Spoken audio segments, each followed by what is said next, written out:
সিলেটের বালাগঞ্জ উপজেলার দেওয়ানবাজার ইউনিয়নের চর আলাপুর গ্রামে অবস্থিত চর আলাপুর জামে মসজিদ। 1080 বাংলা সৈন্য নির্মিত এই মসজিদটির বয়স এখন 351 বছর।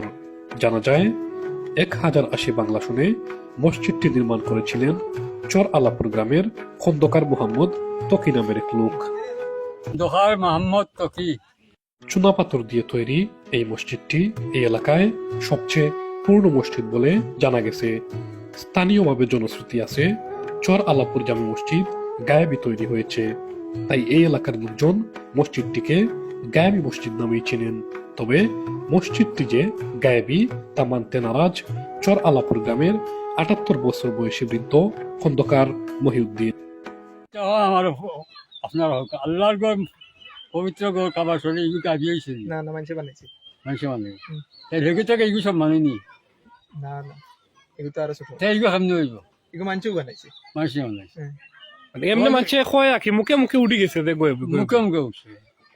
ঠিক আছে। আগে মসজিদের ভিতরে আমাদের দেখবা এই এরিয়ার লোকসংখ্যা হতো ভিতরে বোঝা যায়, মানে কম কত কম লোকসংখ্যা আসলা খুব না কম মানুষ আছে, 2 কাতার মাত্র। দিয়া আর শুনছি এই ফরগনার মানুষের এমন নজরটা লোকসংখ্যা খুব কম আসলা। আস্তা করবো না 2 কাতার না। আচ্ছা আচ্ছা, ঈদের জমাতো নইতো আমরা বাড়ি নাস্তা করে দিতাম, মাছ ধরে দিতাম, মানুষ কজন হয়েছে বেশি না কমে মারে। লোকসংখ্যা কজন আসলা এই এরিয়াত। কিতা দি বানা দিছে বুঝানি, ম্যাটেরিয়াল কিতা শোনা চুরকি সোনা সুরকি দি বানাইছে। ঠিক আছে। খন্দকার মহিউদ্দিন বলেন, মসজিদটি গায়েবী না, এটি 1080 সনে খন্দকার মোহাম্মদ তকি নির্মাণ করেছিলেন। মসজিদের পাশাপাশি ওই সময় তিনি একটি পুকুরও করেছিলেন। তিনি আরো বলেন, এক সময় আশেপাশের অনেক গ্রামের মুসল্লিরা এই মসজিদে এসে নামাজ আদায় করতেন। ঈদের দিন আশেপাশের গ্রাম থেকে যারা নামাজ পড়তে আসতেন তারা আমাদের বাড়িতে নাস্তা করে যেতেন।